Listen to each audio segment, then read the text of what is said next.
Leo, you don't see it yet. That's not a flaw in you, and it's not a sign that nothing is happening. It's simply the nature of how the biggest things arrive. They assemble themselves out of sight first, in the parts of your life you're not looking at, and only later do they step into the light where you can finally recognize them. So I want to begin by telling you that the not seeing is normal. The things that are about to reshape your circumstances are still in the phase where they don't announce themselves, and I'm going to spend our time together helping you learn to sense them anyway. Let me explain why abundance is so easy to miss in its early stages, because understanding this will change how you move through the coming stretch. Wealth, when it's forming, rarely looks like wealth. It looks like a small opportunity you almost dismissed. It looks like an ordinary conversation that turns out to matter. It looks like a skill you've had for years and never valued properly. The eye is trained to expect prosperity to arrive dramatically with obvious signs, and so it scans right past the quiet, unremarkable moments where prosperity actually takes root. The real thing grows in disguise. Consider the seeds you've already planted, most of which you've forgotten about. Every effort you made that didn't seem to pay off, every bit of care you put into your work, every time you showed up when it would have been easier not to, none of that vanished. It went into the ground. And things planted in the ground don't sprout on the timeline our impatience demands. They sprout when the conditions are right, often long after we've stopped watching for them. What I sense is that a whole field of your old efforts is quietly reaching the stage where it breaks the surface, and you're about to be surprised by a harvest you didn't remember sowing. There's a door that has been opening slowly, so slowly that from where you stand, it still looks closed, but it isn't. The hinge has been turning by degrees, and the gap has been widening, and light has begun to come through the edge of it, even if you haven't noticed the room beyond growing brighter. This is the kind of shift that Sarah Angel Tarot exists to help you perceive the movement that's too gradual to catch in the moment, but unmistakable once someone points it out. An opportunity has been forming in a place you weren't watching, and it's nearly ready to swing fully open. I want to talk about your relationship with your own worth, because this is the soil everything else grows in. Somewhere along the way, you may have absorbed the idea that you have to struggle for every good thing, that abundance is something reserved for other people, that your role is to make do with less. That belief acts like a ceiling. It caps what you'll allow yourself to reach for and receive. And what I sense happening within you now is that the ceiling is cracking. A quieter, truer sense of your own value is rising up underneath it. And as it rises, the ceiling loses its power. You're beginning to believe in the deep places that you're allowed to have more. Let me offer you a reframe about money itself, because how you hold the idea of it shapes how it moves in your life. Money isn't a scarce, hostile thing that must be wrestled from a stingy world. It's closer to energy. It moves toward attention, toward openness, toward those who have made peace with receiving it. When you relate to money with fear and clenching, you constrict the very channel it would flow through. But when you relax your grip, when you stop treating it as an enemy and start treating it as a welcome guest, the channel widens. And I sense your grip loosening, your fear around it softening, which is precisely the condition under which more of it can come. There's an old story about scarcity that you've been carrying, and it's beginning to dissolve. Perhaps you learned early that there was never quite enough, that wanting was dangerous, that hoping for plenty only set you up to be disappointed. That story made sense once it protected you. It kept your expectations low enough to survive lean stretches. But it has outlived its usefulness, and part of what's happening now is that you're setting it down. As the scarcity story loosens its hold, a different story becomes possible, one in which there is enough, in which more is on its way, in which you get to stop bracing against lack. Look around at the resources already within your reach, because I sense there are assets in your life you've been overlooking. Not just money, but capacities, things you know how to do, connections you've made, knowledge you've accumulated, qualities in yourself that have real value in the world. You may have grown so used to these that you've stopped seeing them as valuable at all. but others don't see them the way you do. What feels ordinary to you can be precisely what someone else needs and is willing to pay for. Part of what's coming is a fresh recognition of the value you've been sitting on, a sudden awareness of gold in your own hands. Now let me describe a convergence, because what makes this stretch different isn't one single stream, but the way several separate streams are beginning to meet. There's the thread of your past efforts ripening. There's the thread of an opportunity forming. There's the thread of your own worth expanding, and there's the thread of your fear loosening. Each of these has been developing on its own, in its own corner of your life. And what I sense is that they're being drawn toward a single point where they'll join. When separate streams converge, they become a river, and a river has a force that no single stream possesses. That joining is what's approaching. There's a momentum that builds once abundance begins to move, and it's worth understanding so you'll recognize it when it starts. The first gains are often the hardest and the slowest because they have to overcome the inertia of a situation that's been stuck. But once things begin to move, they tend to move more easily. One good outcome creates the conditions for the next. A small success opens the door to a larger one. And what began as a trickle gathers into a steadier flow. I sense you're near the point where the initial inertia finally breaks and momentum takes over. Past that point, you'll find you have to push far less than you're used to because the thing has begun to roll under its own weight. Here's something crucial about readiness, because abundance requires a container able to hold it. It isn't enough for good things to arrive. You have to be capable of receiving them without immediately letting them slip through your fingers. And part of what's been happening in you, quietly, is an expansion of your capacity to receive. You're becoming someone who can accept good fortune without collapsing under guilt about deserving it, without self-sabotaging it away, without insisting there must be a catch. That growing capacity is invisible from the outside, but it's the difference between abundance that arrives and leaves and abundance that arrives and stays. I sense that some of what's coming will arrive through an unexpected channel, and I want you to keep your peripheral vision open. The mind likes to decide in advance where good things will come from. It fixes on one source, one plan, one anticipated route, and then waits there. But abundance is playful and often enters through the side you weren't guarding. It may come through a person you didn't expect to matter, an avenue you'd written off, a direction you'd never considered. So hold your plans loosely. Let the good come however it wants to come. Rather than insisting it, use the door you left open for it. I sense a figure of support somewhere in this picture, someone who sees your value and is inclined to help you rise. It may be a person already in your life whose regard for you runs deeper than you've realized, or someone not yet arrived who will take a genuine interest in your prospects. Almost no one climbs entirely alone. There's usually a hand extended at some crucial moment by someone who believes in what you're doing. So keep yourself open to allies. The person who could open a significant door for you may be nearer than you think, and their willingness to champion you is part of the quiet architecture being assembled on your behalf. Let me speak about flow, because there's a paradox in prosperity that's worth understanding. The people who hold money most tightly, who hoard and clench and refuse to let any of it move, often find it stagnates around them. And those who let it flow, who spend wisely, give generously, keep it circulating, often find more of it flows back. Abundance likes movement. It likes to be part of a current rather than trapped in a still pool. And I sense in you a natural generosity that once you have more, will become part of what keeps more coming. Your open-handedness isn't a threat to your wealth. It's one of its engines. Watch the shift that's happening from chasing to attracting, because it changes everything about how the coming abundance will feel.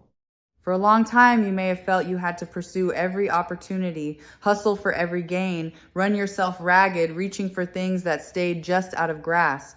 That exhausting mode is ending. What replaces it is a quality of attraction, a state in which good things begin to come toward you rather than requiring you to chase them down. It's the difference between running after a bus and having the car pull up to your door. Less effort, better results. That reversal is settling into place. There's something you've dismissed that's about to reveal its value, and I want you to reconsider it. Somewhere in your life, there's a thing you've undervalued, an idea you shelved, a talent you didn't take seriously, a possession or a piece of knowledge or a project you set aside as unimportant. I sense that this overlooked thing carries more worth than you assigned it. What you filed under not worth pursuing may turn out to be exactly the source of the abundance you've been hoping for. So before you finalize your judgment about what in your life matters, take a second look at the things you were quick to dismiss. Let me name an obstacle that's been quietly clearing, one you may not even have known was in the way. There's been something blocking the flow of prosperity towards you, not a person's malice, not bad luck, but some knot, some stuck place, some situation that was diverting the current away from you. And that knot has been loosening. What was jammed is coming unjammed. You may look back later and realize that a certain frustration, a certain delay, a certain closed door was actually the thing that had to move before the good could reach you, and that it has at last moved. The channel that was obstructed is coming clear. There's a weight of obligation that's beginning to lighten, and with it, a kind of freedom you may have half forgotten was possible. If you've been carrying the heaviness of what you owe to others, to circumstances, or simply to the relentless demands of staying afloat, I sense that burden starting to ease its grip. Something that has been quietly draining your resources and your peace is moving toward resolution. The lightness that follows the lifting of a long-carried financial weight is hard to describe until you feel it for yourself. A sudden spaciousness where there was pressure, a breath you didn't realize you'd been holding, finally allowed to release. You may begin to notice others recognizing your value, and this outer reflection matters more than you think. When your own sense of worth rises, the world tends to mirror it back. People start treating you as more valuable, offering you more, seeing in you what you've begun to see in yourself. This isn't magic. It's that we unconsciously teach others how to value us by how we value ourselves. And as your inner valuation climbs, the signals you send change and the responses you receive change with them. I sense this mirror beginning to reflect a higher image of you back into your own life, in the form of better offers and greater respect. The worth of what you offer is being repriced upward, and you may soon be compensated at a level that finally matches your actual value. For a long stretch, you may have been undervalued, giving more than you received, accepting terms that were set during leaner and less confident days, quietly settling for less than your contribution deserved. That era of underpricing yourself is drawing to an end. As your own sense of worth rises and the world's recognition rises with it, the exchange rate on your time and your effort improves. The same work that once brought little begins to bring more, not because you're doing more of it, but because you're finally being valued rightly for what it's worth. I sense the possibility of more than one source of abundance opening, rather than everything continuing to depend on a single channel. There's a particular kind of security that arrives when your prosperity is no longer balanced on one narrow point, when opportunity flows from several directions at once, so that no single disappointment can undo you. And I sense your sources beginning to multiply. A second stream forming alongside the first, perhaps a third taking shape quietly behind it. This widening of where your good comes from is one of the truest marks of a real shift, because it turns a fragile arrangement into a resilient one, a single thread into a woven cloth that can hold real weight. Here's a tender surprise about the shape the abundance will take. It may look different from what you pictured, and better. We tend to imagine prosperity in the specific forms we've fixated on: a particular amount, a particular source, a particular kind of win. But the universe often has a more generous imagination than we do. What arrives may not match your mental picture exactly, and in your first moment of surprise, you might almost miss it because it came in an unfamiliar shape. Don't let the unexpected form fool you about the value. Sometimes the gift is better than the one you asked for, precisely because it isn't the one you knew to ask for. Let me reassure you about the foundation beneath what's coming, because I don't want you to fear it's a fluke. What I sense forming has roots. It isn't a lucky lightning strike that flashes once and vanishes, leaving you back where you started. It's more like the slow arrival of a season, something with staying power, something built on the real substance of your efforts and your growth. And because it has roots, it can be built upon. This isn't a windfall that disappears through your fingers. It's the beginning of a more prosperous chapter, a shift in your baseline rather than a momentary spike. The ground under your feet is genuinely changing. There's a deepening in your ability to hold wealth that I want to acknowledge, because receiving and keeping are two different skills. Some people can attract money but can't retain it. It comes and then leaks away through poor stewardship or a subconscious belief that they don't deserve to keep it. What I sense in you is a maturing of your relationship with abundance, a growing steadiness that will let you not only receive what's coming, but keep it, tend it, let it grow. You're becoming a better custodian of your own prosperity. And that means the good that arrives won't just pass through you. It will accumulate, compound, and build into something lasting. I want to speak about the lightness that's returning to your relationship with money, because you may have forgotten it could feel easy. If you spent a long stretch under financial strain, money can become a source of constant low-grade dread, a thing you're afraid to look at, a weight on every decision. That heaviness takes a toll you stop noticing because it becomes the background of everything. But I sense that weight beginning to lift. There's a lightness coming back, the ability to think about your finances without your stomach tightening, the return of a certain ease and even playfulness around money. That relief is its own form of wealth, and it's on its way. This shift from strain to ease is something Sarah Angel Tarot returns to again and again, because so many people carry money fear long after the circumstances that caused it have passed. The dread becomes a habit that outlives its reason. And part of the work of a moment like this is noticing that the old fear is running on inertia rather than reality. That the lean times which taught you to worry are giving way to something more generous, and your nervous system is simply slow to catch up. Give it permission to catch up. The strain is ending, even if your body hasn't fully believed it yet. Let me talk about trust and timing, because your impatience, understandable as it is, can work against you here. When we want something badly, we tend to grip the timeline, demanding that it arrive by a certain point and reading its absence as failure. But abundance has its own schedule, and the forcing of it often only creates tension that constricts the flow. What serves you better is a kind of relaxed trust, a confidence that it's coming combined with a willingness to let it come at its own pace. Plant, tend, and then allow. The allowing is not passive. It's an active trust that keeps you open rather than clenched while the good makes its way to you. I want to address directly and warmly the question of whether you deserve this, because I sense the doubt in you. Some part of you may wonder if you've earned the right to abundance, whether you've worked hard enough, been good enough, suffered enough to qualify. Let me relieve you of that entirely. Deserving isn't a hurdle you have to clear through sufficient struggle. You are worthy of prosperity simply as you are, by virtue of being a person alive in the world with needs and hopes and a life to build. You don't have to earn your way into the good through more suffering. The suffering was never the price. You're allowed to receive out of grace, not just out of exhaustion. There's a ripple effect to your coming abundance that I find genuinely beautiful. What flows to you doesn't stop with you.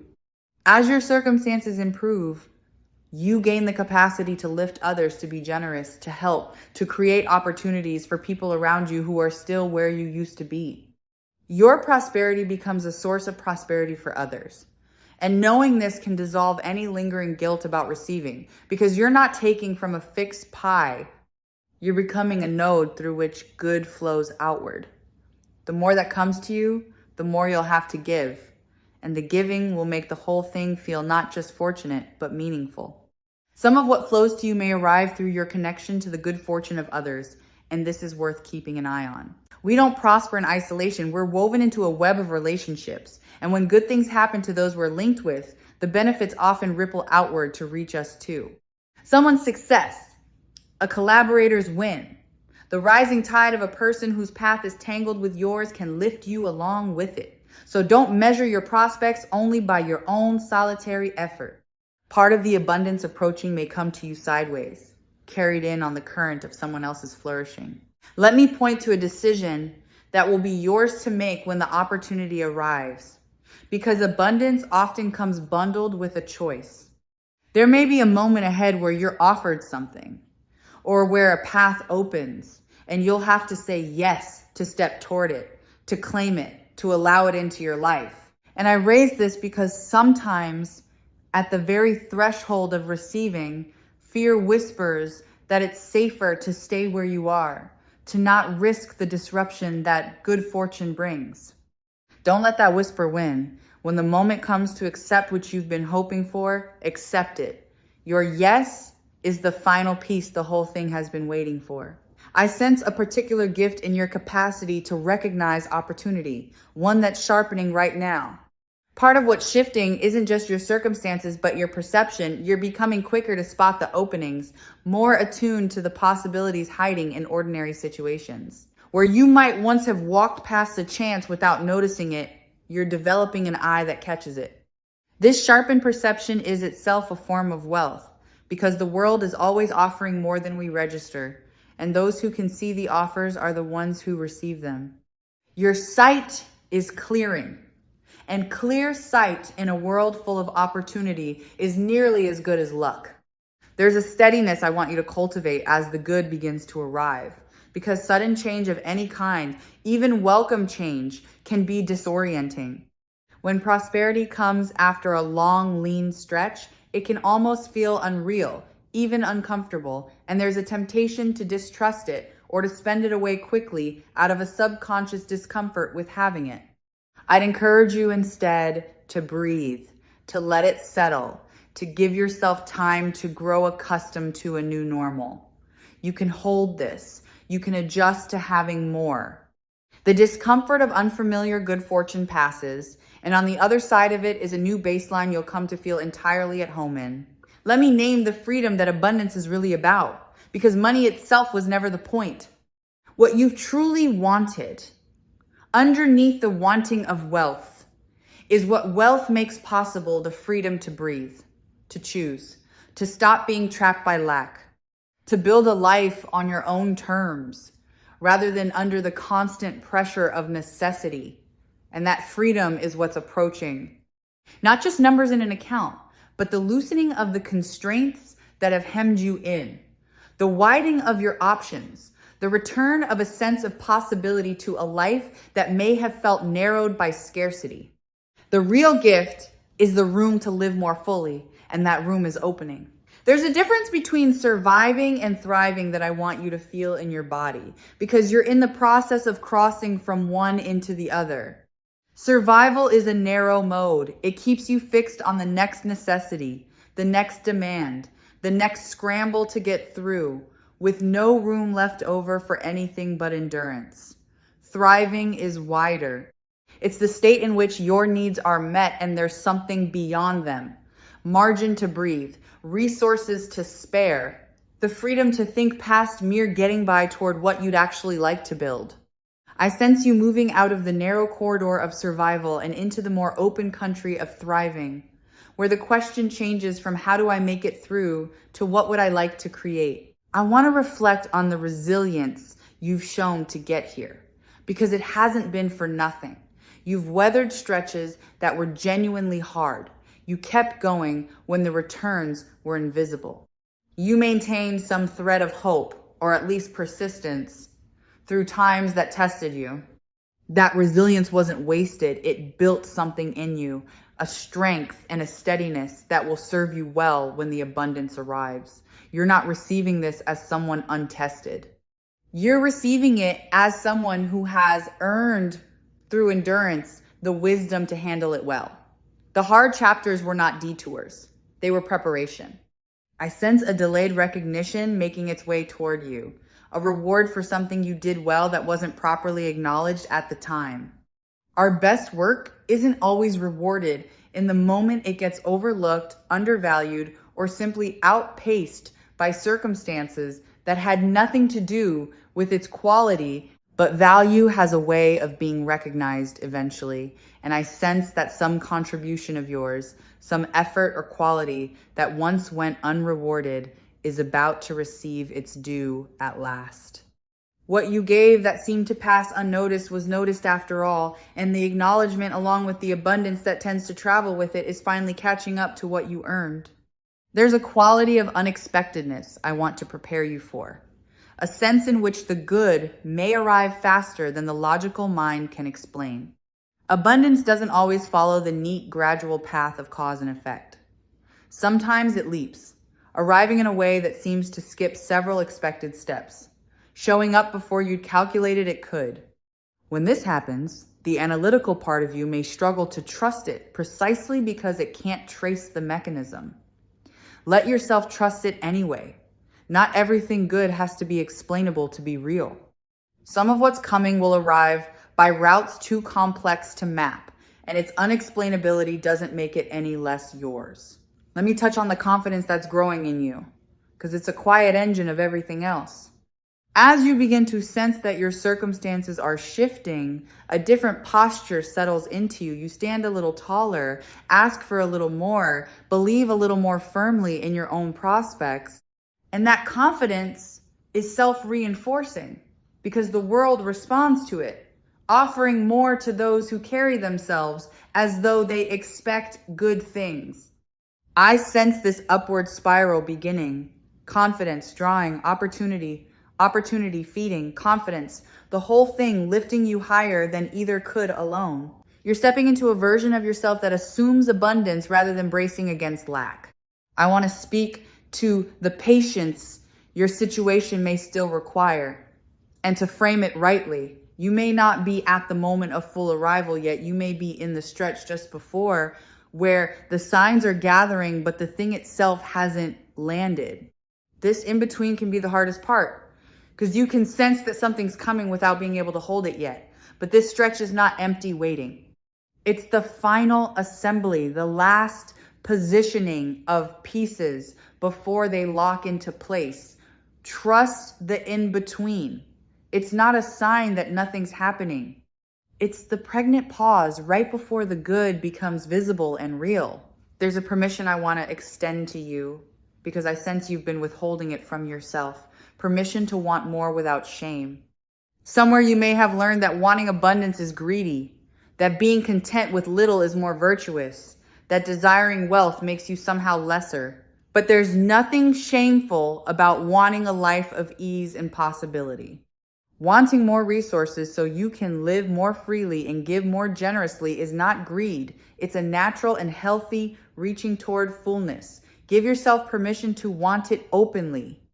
The wanting, freed from shame, becomes a clean and powerful magnet rather than a guilty secret you half suppress. There's a power in asking that you may be about to discover, because a great deal of abundance goes unclaimed for no reason other than that it was never requested.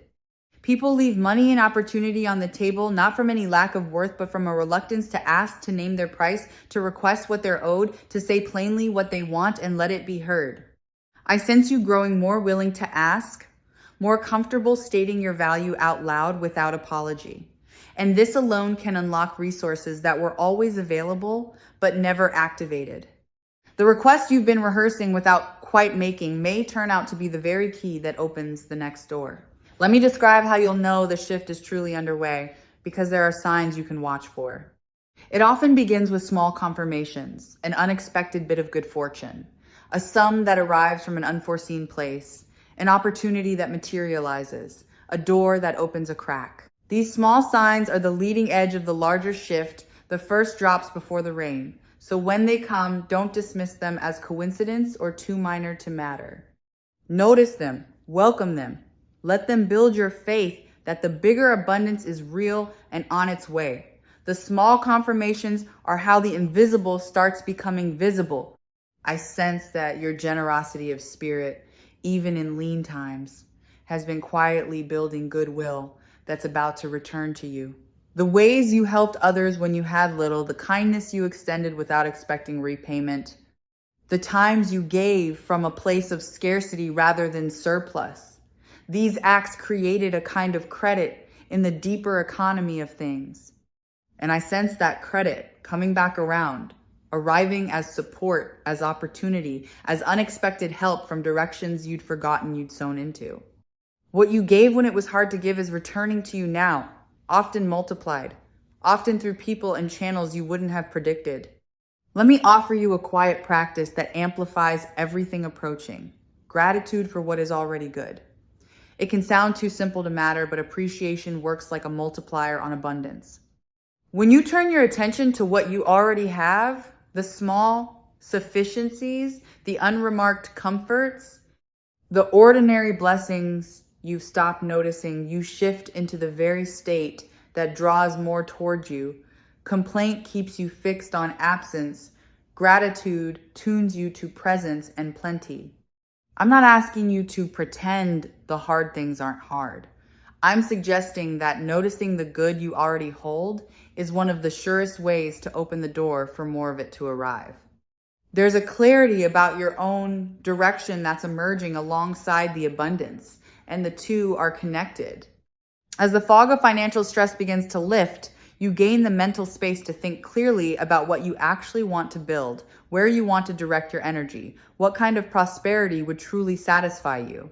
Scarcity clouds the mind, keeps it focused on immediate survival, crowds out the bigger vision. But as that pressure eases, a clearer sense of purpose can surface. You're not just about to have more resources, you're about to have the clarity to use them well, to point them towards something that genuinely matters to you. Let me reassure the part of you that fears this good fortune could somehow be taken away, because that fear can poison the enjoyment of good things. If you've been burned before, if abundance has come and gone in your past, you may hold any new prosperity with a nervous, watchful grip, waiting for it to vanish. I want to gently loosen that grip. What's forming now has a different quality, steadier, more rooted, more the result of genuine growth than of chance. You can allow yourself to trust it. Living in constant fear of loss is its own kind of poverty, and you're being invited out of it into a security you can actually rest in. A cushion is forming beneath you, and the security it brings is one of the sweetest fruits of abundance. There's a particular peace that comes from having something in reserve, from knowing an unexpected expense won't capsize you, that there's a little set aside, that the ground under your feet is no longer stretched so thin. This is different from the thrill of a sudden gain. It's quieter and it goes deeper. The steady peace of stability rather than the spike of a windfall. And I sense that kind of security beginning to build for you, a reserve slowly accumulating, a safety net weaving itself into place beneath the life you're living. As we begin to draw our time together toward its close, let me gather the threads into a single clear picture. You don't see it yet, but the seeing is coming. The door has been opening. Your worth has been rising. The scarcity story has been dissolving. An obstacle has been clearing. And several quiet streams of fortune have been converging toward a single point that is your life. All of it has been happening just outside your field of vision, in the disguised and undramatic way that real abundance always forms. And now it's approaching the threshold where the invisible becomes visible, where the forming becomes the arrived. The last thing that Sarah Angel Tarot would want you to carry from our time together is simple, and I hope it stays with you. What you've been hoping for is closer than it appears. And your job in this final stretch is not to force it, but to stay open to it. Keep your eyes soft and your hands unclenched. Notice the small signs. Say yes when the moment comes. Let yourself believe, even a little, that you're allowed to have the fullness you've longed for. And so I'll leave you gently, the way you'd set down a lamp beside someone who's been sitting in the dark. What's coming toward you was built by your own endurance and is arriving by grace. And it's nearer than your tired eyes can yet make out. Soon the not seeing will become seeing. Soon the quiet assembly will become an obvious gift. You've waited through the lean stretch with more strength than you gave yourself credit for, and the season is turning now toward ease, toward plenty, toward the freedom you've wanted all along. Stay open. Stay soft. It's on its way and it's meant for you.